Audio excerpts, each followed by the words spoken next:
What's up, you guys? I'm back with another video. So if you hear stuff in the background, that's because it's hot and I have on an air conditioner and a fan, so please forgive it. It is warm in Maryland. I live in Maryland.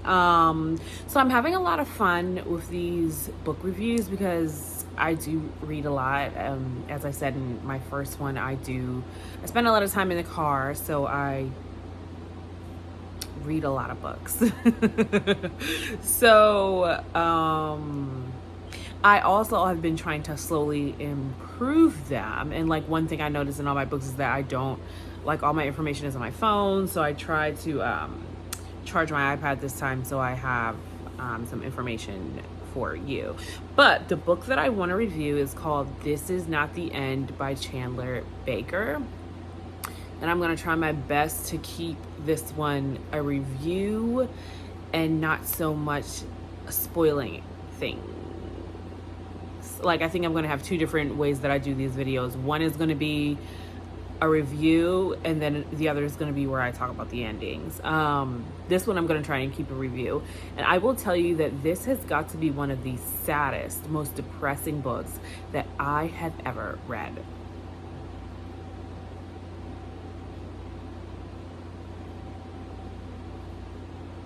As I say that while smiling. But this has gotta be one of the saddest books I have ever read. I'm gonna read you the synopsis right now. If I can find it. Here we go. So 17-year-old Lake Devereaux is a survivor of a car crash that killed her best friend and boyfriend.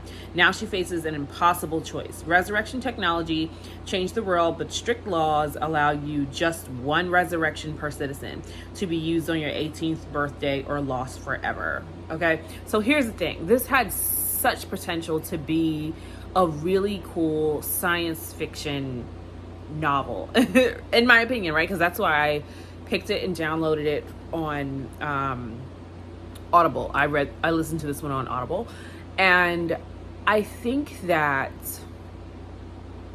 it was free when I downloaded it. So this is one of the ones where like I took a chance, I took a gamble because I didn't have anything to lose. One of the things that irked me the most is, if you're a visual person, there are two different covers for this book, which isn't unheard of, but like it bothered me that like this is the one that pops up in the story graph in like Goodreads, but like this one right here is the one that was on my Audible. And I hate those inconsistencies. That bothers me. But anyway, to review the story, gotta be the most depressing thing that I've ever read. So like it starts off happy. This girl is having a great life with her two besties. They are literally her world. And then the two besties immediately die, and that's who she is forced to choose whether or not she wants to resurrect them. Okay, but then the tricky thing is with the resurrection technology, you only get one, and you only get it on your 18th birthday. But she has promised hers to her family to resurrect her brother. So like her brother is a quadriplegic, and essentially they are secretly planning to kill him so that she can resurrect him on her 18th birthday. But when she resurrects him, he won't be a quadriplegic. So she's like struggling with who she wants to give her resurrection choice to, because her two best friends have obviously passed on, and then her brother. But then her brother, like the thing that blows you throughout the whole story is that she's got zero love for her brother at all. Like the tension is there through the entire book. Like they clearly hate each other.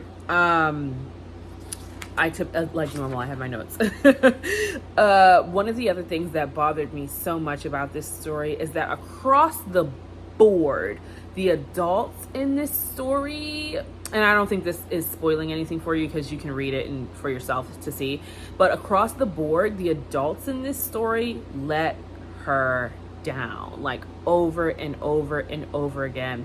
Like her own parents requesting, you know, this sick thing of killing her brother who's like a miserable quadriplegic, and like he like, she repeatedly says that their relationship is ruined, that she hates him. And like, from them requesting that she kill him, or that she use her resurrection choice on him, to her two best friends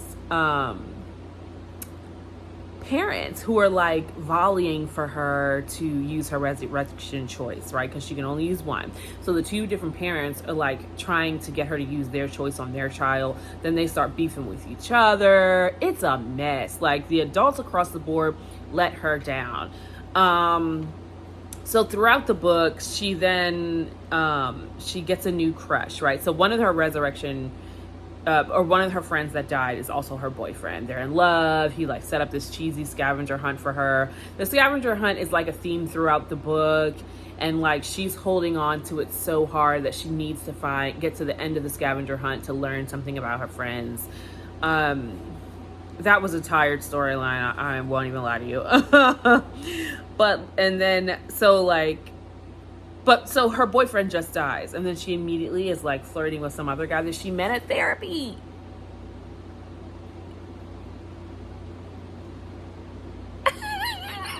So I'll let you read about that. But then she kind of starts using that guy, because like, so she meets this new guy. She starts using him for his friends, the things that his friends can do. I won't tell you what they can do. And then, like, just using him. And then she starts crushing on him. And then she's like, as she gets to one point where she decides that she wants to resurrect her boyfriend because she doesn't think her friend would like it. And then, like, she's telling this guy, like, it's so awkward. I liked his character, but she was, like, trash. She was trash. And I felt like she was trash for trying to, like, replace her dude that passed with this guy, and like, she was using him.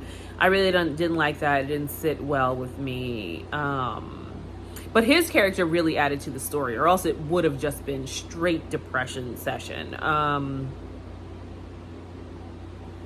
Yeah, so then there was this other subplot of like, her two friends that passed were like trying to, like, there was a subplot between the two of them, and then she figured out that they weren't who she thought they were, blah, blah, blah, blah, blah. And then I will give the author the credit. The author is Chandler Baker. I will give her the credit that, Chandler Baker. There's a huge twist at the end that I did not see coming. And like, they kept like their little nuggets of it throughout the book. But at the end, you're like, boom, you're hit with this twist. And I was like, oh, like, completely blindsided. Like, so the twist was very well done. It comes in right at the end, and it does blindside you. It's a good twist. I would say that you should read it for the twist. If you can get through the sadness, like, it really is a sad book.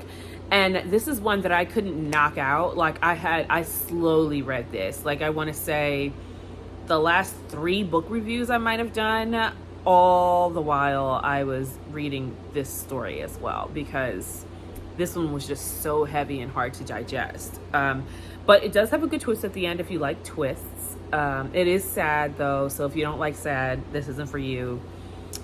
But if you can get it for free, or if you can get it off of Libby, I definitely recommend it. I would give it like